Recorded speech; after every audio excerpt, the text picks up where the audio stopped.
हमने अब तक चर्चा की ज्यादातर ब्राह्मण वोटों की और क्या वो बीएसपी के साथ जोड़ेंगे। कुछ देर के लिए बात करते हैं दलित वोट की, क्योंकि खास तौर से 2017-2019 में हमने देखा कि बीएसपी का जो नॉन जातव दलित वोट है, गैर जातव जो दलित वोट है, वो भी टूट रहा है। जो यंग एक दलित वोटर है वो ऐसा वाला वोटर नहीं है कि बहन जी ने बोला लेफ्ट मुड़ जाओ तो लेफ्ट मुड़ गए, राइट मुड़ जाओ तो राइट मुड़ गए। ये कहता है मैं क्यों दूं वोट, आप मेरे लिए क्या करते हो, आपने मेरे लिए अब तक क्या किया। ये जो यंग और असर्टिव वोटर है उसका झुकाव बीजेपी की तरफ भी बढ़ता जा रहा है और बीएसपी से उतनी अफिनिटी नहीं है जितनी की पहले हुआ करती थी।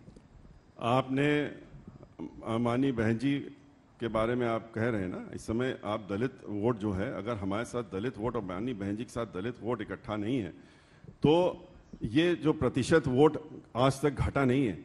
प्रतिशत छोड़ दीजिए, नंबर ऑफ वोट्स 2009 की गिनती गिन लीजिए, 2014 की गिन लीजिए, जबकि हमारे पास हम थर्ड लार्जेस्ट पार्टी बन करके आए, पूरे कंट्री में सीट नहीं मिली, वो अलग चीज है, लेकिन थर्ड लार्जेस्ट पार्टी थे वोट शेयर में।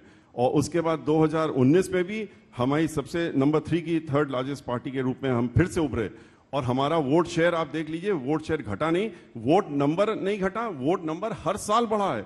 और ये इसलिए बढ़ा है क्योंकि बहुत कोशिश कर ली। बढ़ कहां रहा है सर? 22 से 27 से 22, 22 से 19 तो गिर रहा है ग्राफ। देखिए वोटर्स बढ़ते हैं, वोट फर्जी वोटों की भी प्रक्रिया शुरू हो गई है। वोट्स बढ़ते हैं तो वोट परसेंटेज उसी हिसाब से प्रोपोर्शन से घटता है।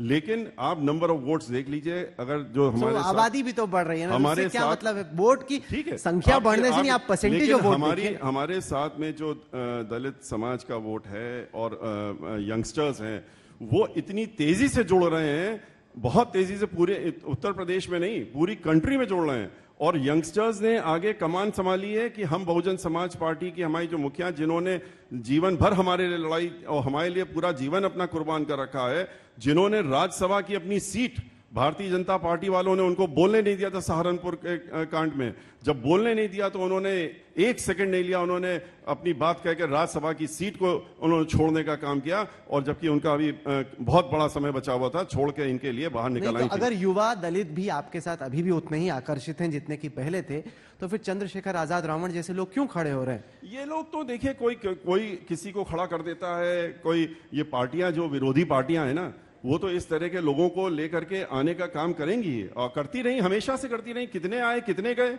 लेकिन बहुजन समाज पार्टी के साथ में जो जुड़े हैं वो अडिग हैं और अडिग रहेंगे। उनको जितना भी कोई हिलाने डुलाने, चाहे उनकी झोपड़ी में जाएं, झोपड़ी में वो खिचड़ी खा लें या खाना अपना साथ लेके जाके खाएं। लेकिन आपको ये भी किस्सा मालूम होगा, मीडिया के लोगों ने दिखाया था कि झोपड़ी में गए खाना खाने, एक बड़ी पार्टी के पूर्व अध्यक्ष रहे हैं और हम नाम नहीं लेंगे, और जब बाहर निकले देखिए तो आप विपक्ष की राजनीति करना चाहते हैं, नाम लेने से आप डरते हैं? नहीं, मैं आपको नाम नहीं लेंगे। अरे आप विपक्ष के नेता हैं, नाम लेके बोलिए, मैं आपको सिर्फ ये कहता हूं, जब वो अंदर ले गए, बोले कि मुझे अंदर भी तो ले चलो, तो अंदर ले गए तो उन्होंने कहा अरे ये क्या है, उन्होंने कहा तो बहन जी की फोटो है, और तो बोले ये लगाएं आप, तो हमारे साथ में होना चाहिए। बोले देखिए वोट तो हम इन्हीं को देंगे, आप बड़े अच्छे हैं, आप हमारे घर में आए, आपने खाना खाया खिलाया, वोट हम इन्हीं को देंगे। आप देखिए फर्क कितना है इन लोगों में और माननीय बहन जी की सोच में। माननीय बहन जी झोपड़ियों में नहीं जाती हैं, ये लोग झोपड़ियों में दिखाने के लिए जाते हैं। माननीय बहन जी झोपड़ियों में जो लोग रह रहे हैं उनको झोपड़ी से बाहर निकाल करके और उनको पक्के मकानों में ले जाती हैं। उन्होंने 20 लाख पक्के मकान 2-2 कमरे के बनाए मुफ्त। इस सरकार की तरह नहीं, उन्होंने नकल करी थी, कोशिश की थी, कन्याधन की और चीजों की, पढ़ाई लिखाई जो उस दौरान में चल रहा था, लेकिन नकल भी ऐसी करी कि कहा कि आपको इतना पैसा देना सब्सिडी में, लेकिन वहां मुफ्त में, और 20 लाख लोगों को झोपड़ियों से निकाल करके माननीय बहन जी ने मकान में डालने का